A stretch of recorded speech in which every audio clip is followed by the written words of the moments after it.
Programa Constru Business. Oferecimento: ING Plus Construtora e Incorporadora.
Olá, estamos começando mais um programa Constru Business. Muito obrigado pela sua audiência. No programa de hoje nós vamos falar sobre a nova lei dos seguros. Nossos convidados, Paulo Henrique Cremonesi, advogado, e Rodrigo Valejo Marçaioli, também advogado. Obrigado pela presença. Vou começar pelo Paulo e Rodrigo, a primeira pergunta, né? A nova lei de seguros entra em vigor em dezembro desse ano. É isso? Isso. Exatamente. Qual a importância dessa lei para o mercado segurador e qual o ponto que cada um de vocês destacaria como mais relevante da nova legislação? Eu ou você, Rodrigo? Começa você. Você, que é convidado mais recente, né, Paulo? Ô, Roberto. Agradeço, Roberto, a oportunidade, agradeço a audiência qualificada. E essa lei, ela é importante porque ela induz uma nova mentalidade para analisar o contrato de seguros. Porque antes o contrato de seguros era disciplinado no Código Civil. Então ele sai do Código Civil, deixa de ser mais um dos contratos previstos no Código Civil e passa a ter um diploma próprio. Toda a inteligência da lei será diferente. E as regras protegem mais os segurados e prestadores de serviços dos segurados e também das seguradoras. Todos aqueles que estão envolvidos com o negócio de seguros ganham com a nova lei. As seguradoras, elas terão um problema de adaptação, por isso a lei foi promulgada no final do ano passado.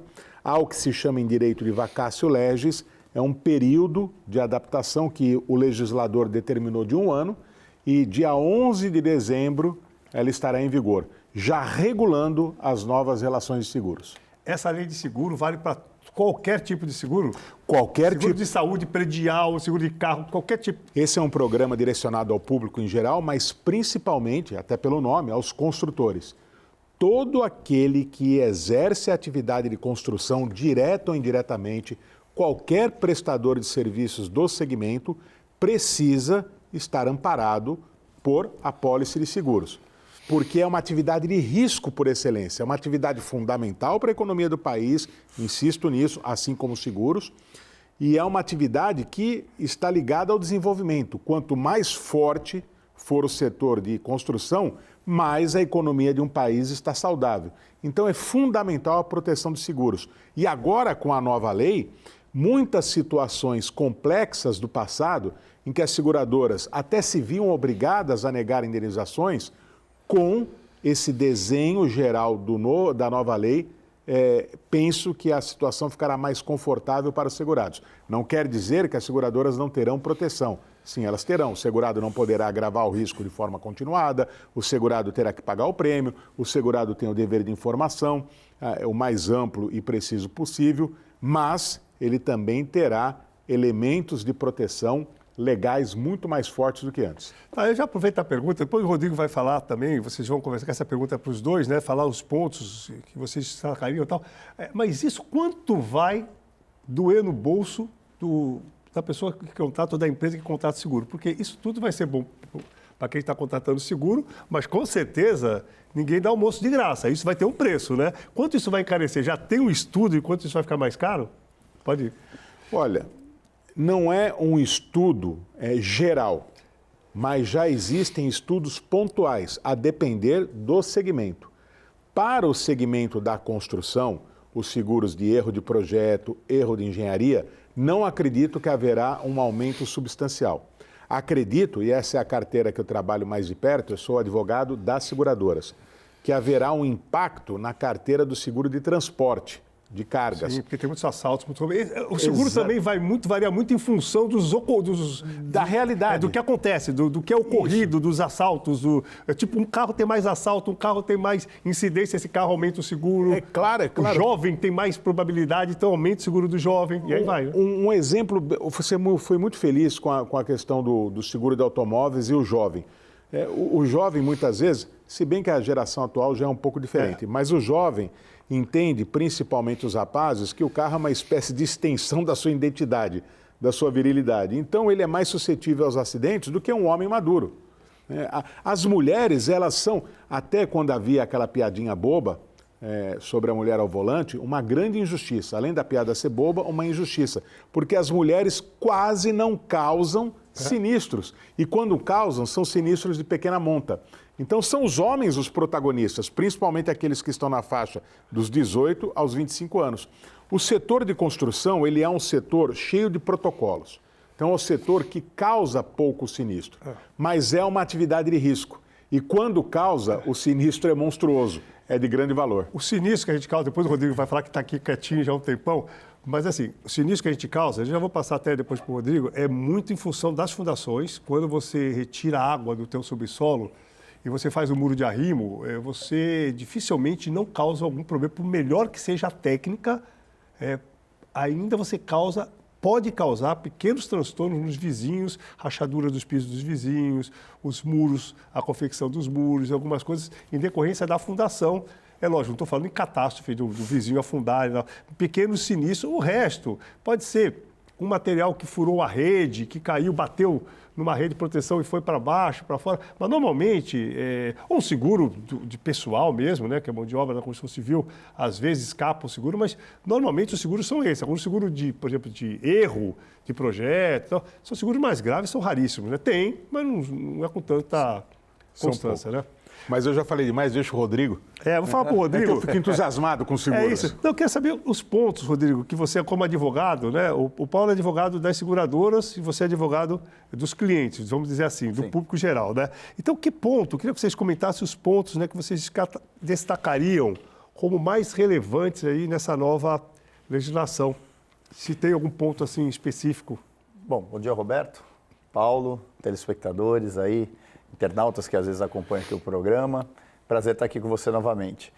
Voltando na sua primeira pergunta, eu acho que, na verdade, o Paulo fez a introdução muito precisa do Código Civil.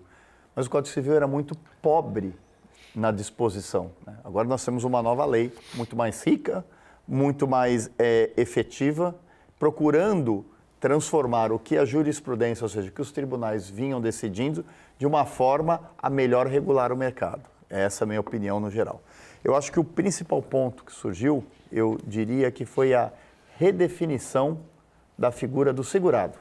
Né? Nós, seguradores estão aí, tem já o seu habitué de trabalho, tudo, mas o segurado hoje tem uma posição de mais protagonista, ele participa mais, ele deve atuar de maneira colaborativa, o termo seria esse, colaborativa, junto com a seguradora. O que você quer dizer com isso? Vamos dizer, num seguro de vida, você preenche o questionário, etc., entrega, mas você naquela semana está sofrendo algum problema que é estranho e o seu médico vai te orientar alguns exames e você não informa. Esses exames depois vêm a confirmar, infelizmente, uma neoplasia ou uma necessidade de uma cirurgia de cabeça de fêmur. Então, são situações que acontecem pontualmente que podem agravar o risco. E você, muitas vezes de maneira deliberada, ou seja, com dolo, com intenção, acaba ocultando. Lógico, existem situações em que a pessoa não tem aquele conhecimento suficiente para prestar essa informação. Então, aí você encara como talvez uma omissão culposa, sem o interesse de causar um prejuízo. Só que isso é relevante na nova lei de seguro, porque esse tipo de agravamento vai implicar numa eventual minoração, diminuição da cobertura ou até a não cobertura do sinistro. O que efetivamente a lei mudou? Então, ela protege mais o segurado, ela estabelece prazos mais curtos para regulação e liquidação de sinistros. Hoje, a seguradora tem um prazo elástico e um prazo não definido. A partir de 11 de dezembro, ela terá um prazo de 30 dias para regular o sinistro.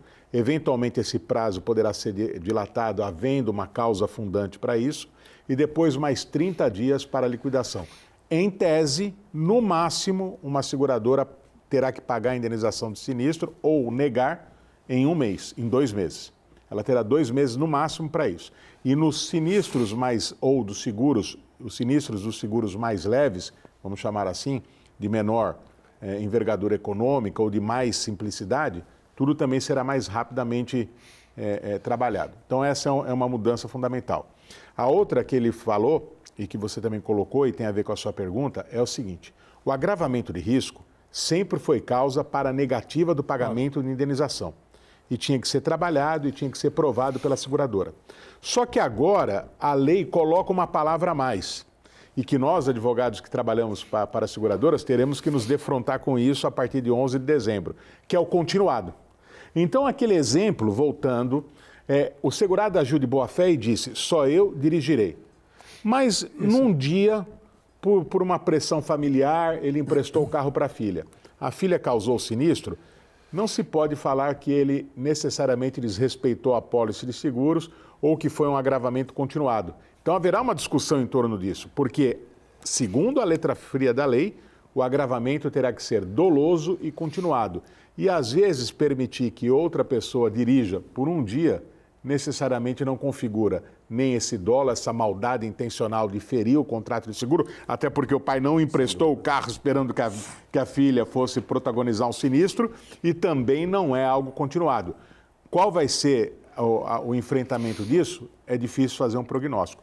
O exemplo que o Rodrigo deu é ainda mais grave. Por quê? Porque é um ato ilícito. Beber embriagado é um ato ilícito. Então a discussão é: ele cometeu um ato ilícito, ponto. Esse ato ilícito foi relevante para o sinistro, sim ou não? Já é uma segunda pergunta. E terceiro, foi em caráter continuado ou não? Então pode ser que esse causador do dano, que bebeu, que dirigiu embriagado, ele responda criminalmente, responda civilmente, mas não tenha ônus no contrato de seguro, a menos que se prove realmente o caráter ilícito. Não fica mais no plano da cogitação. Ou seja, a lei fortaleceu o lado do segurado, mas também trouxe alguns pontos que terão que ser debatidos pelos advogados e ficará a sabor dos temperos da jurisprudência. Muito bom. A gente vai para o intervalo, muito bem esclarecido. A gente vai para o intervalo e logo a gente volta.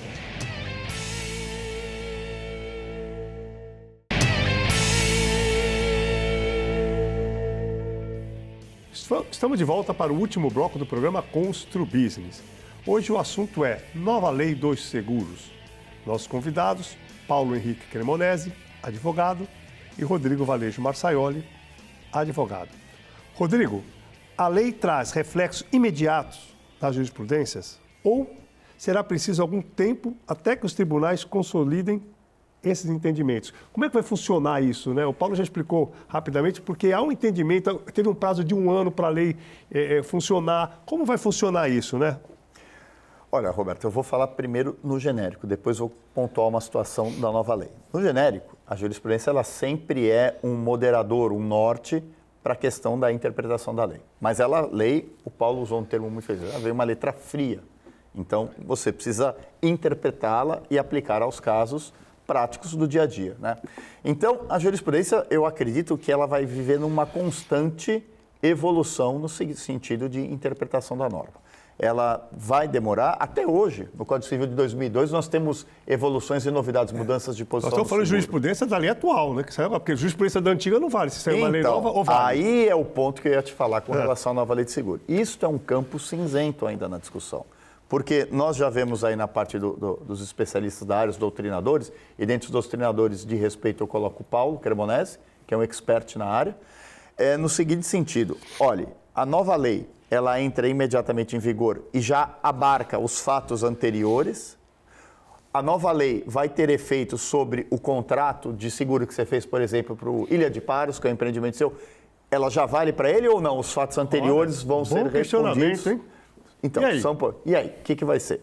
Eu, Rodrigo, tem uma posição de que os atos praticados sob a égide da antiga lei devam ser respeitados. Mas já vejo alguns doutrinadores e juristas aí arvorando, dizendo não, a lei tem aplicação imediata, no que não confrontar com a lei anterior pode ser absorvido pelos novos conceitos da lei. Mas isso é uma coisa que vai ainda ser acomodada, como o Paulo falou bem, os temperos da jurisprudência, né? Vamos aguardar para ver como vai ser o posicionamento da jurisprudência, o que não é muito rápido nesse aspecto. Por quê? Eu presumo, quando nós falamos em posicionamento da jurisprudência, decisões oriundas do Superior Tribunal de Justiça. E um processo demora, em média, hoje, apesar de toda a tecnologia envolvida, pelo menos uns 2 a 3 anos para vingar no Superior Tribunal de Justiça. Paulo, quer comentar? Muito rapidamente, existem 2 posições sobre essa ideia do tempo e o contrato de seguro. Evidentemente que os contratos celebrados antes de dezembro serão respeitados integralmente, o conteúdo do contrato. A grande discussão é, o sinistro ocorreu depois de 11 de dezembro. A seguradora terá que regular, que a grande diferença da nova lei está aí, segundo a nova lei ou de acordo com a lei anterior. A maior parte dos especialistas tem defendido que a seguradora terá que atuar com a nova lei. Então, a regulação e a liquidação dos sinistros terá que ser feita com a nova lei, respeitado, evidentemente, o conteúdo e o teor do contrato. Isso não se discute. Mas como a regulação ela não está prevista no contrato, e sim é algo próprio da natureza do seguro, algo que está na lei, então esses especialistas estão defendendo isso. O ministro Fux, num evento orientado para o mercado segurador, falando conceitualmente, ele defendeu que deve valer o sistema anterior a 11 de dezembro para os contratos celebrados antes de 11 de dezembro. Mas acredito que ele não entrou nesse mérito, e sim em relação ao teor do clausulado, aquilo que está ali na apólice. Agora, de uma forma ou de outra, as seguradoras vão se adaptar. O mercado segurador brasileiro é sólido, é rico, é eficiente, é claro, não é imune a erros, comete erros, mas é um negócio, é um mercado muito parrudo, né, numa linguagem popular. E o que aconteceu no Rio Grande do Sul, a tragédia que feriu o país todo, mas fez sangrar o estado do Rio Grande do Sul, mostrou a capilaridade, a força do mercado segurador. Ele não só conseguiu indenizar todo mundo que era protegido por apólices de seguro, como também ele lucrou, né, em virtude do receio, do justo receio inculcado nos corações de todas as pessoas de todo o país por verem aquilo que aconteceu no Rio Grande do Sul. As pessoas protegidas por seguros conseguiram recuperar as suas vidas muito mais rapidamente do que aquelas sem nenhum tipo de proteção. Então, o seguro é para isso. O objetivo do seguro é restabelecer o status patrimonial perturbado por um acontecimento daquele beneficiário. E construtoras que já seguem protocolos de segurança muito rígidos, são diretamente supervisionadas, elas não podem deixar, mesmo assim, de ser protegidas. Por quê? Porque é atividade de risco. Às vezes o risco não está na construção em si, mas no que gravita em torno. Um caminhão de carga que vai levar cimento, vai levar material para o construtor. Esse caminhão, no exercício da atividade, causa um sinistro, causa um dano. A conexão é imediata. Então, quanto mais forte for o contrato de seguro, quanto mais ele prever as coisas, melhor será para o construtor. Rodrigo, queria complementar? Não, justamente, nós estamos falando aí de jurisprudência, de tribunais, e, na verdade, acho que o interesse até da nova lei, fazendo até um gancho aqui, já está fazendo papel de âncora, era justamente tentar sair da judicialização e partir para meios alternativos, com mediação, mas principalmente a arbitragem. Isso aí é e na arbitragem eu acho que é fundamental aí uma opinião do Paulo. A próxima pergunta, né? Ele menciona e dá maior relevância à arbitragem como mecanismo de solução dos conflitos, né? Então, é isso que você está falando, evitar a judicialização para demorar 3, 4 anos. Sim. Talvez a Câmara de Arbitragem seja mais rápido. A arbitragem mas o grande ponto, era o que eu concordo aí com o que se vinha defendendo, é que a arbitragem não poderia se aplicar de arrasto às situações que acontecessem. Por exemplo, o contrato da construtora com o fornecedor tem cláusula de arbitragem. Aí vai regular uns sinistros, chama a seguradora que não participou da transação. Isso eu achava um excesso, um abuso. Hoje a nova lei veio consertar essa situação, amenizando mais e fazendo uma transição mais suave. O Paulo aí, ele comenta muito isso porque eu acompanho o posicionamento dele e concordo com ele com relação à arbitragem. Vamos lá, Paulo, nós temos 2 minutos para encerrar o programa. Vamos lá. A arbitragem tem que ser incentivada. O brasileiro ainda não tem uma cultura de arbitragem. O brasileiro prefere o socorro ao Poder Judiciário, o que é legítimo, é moralmente ordenado, não se discute isso, mas principalmente para os setores mais fortes da economia, envolvendo construtoras, seguradoras, grandes importadores, exportadores, a busca da arbitragem, ela é saudável, porque a arbitragem é mais rápida, não vou dizer que é mais eficiente, porque o Poder Judiciário também é eficiente, mas ela é mais pontual, mais focada, porque o árbitro a ser escolhido pelas partes é alguém que presumidamente entende daquela matéria em especial, ela é mais dinâmica, ela respeita mais o princípio da autonomia da vontade das partes, então ela tem a ver com essa mentalidade contemporânea de negócios, de giro da economia, de flexibilidade, de rapidez, porque o Poder Judiciário não pode fazer isso, mas a arbitragem pode. Então,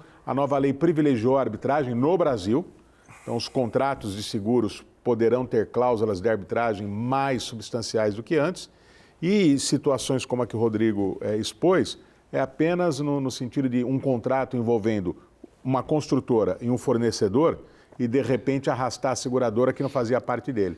Então, o que é preciso é ajustar, alinhar tudo isso, porque um dos elementos fundamentais da arbitragem é a voluntariedade. As pessoas têm que querer ir para a arbitragem, ela não pode jamais ser imposta. Isso aí. Ó, programa muito bom. Eu aprendi muito aqui, eu espero que o telespectador tenha gostado e aprendido bastante. Daria outro programa tranquilamente, que a gente fez 3 perguntas no programa inteiro. Vocês voltam aí mais para frente, né? Eu quero então agradecer ao Paulo Cremonesi, ao Rodrigo Marçaioli pela presença. Quero agradecer a audiência do nosso telespectador, dizer que na próxima semana estaremos de volta, se Deus quiser. Grande abraço e até lá.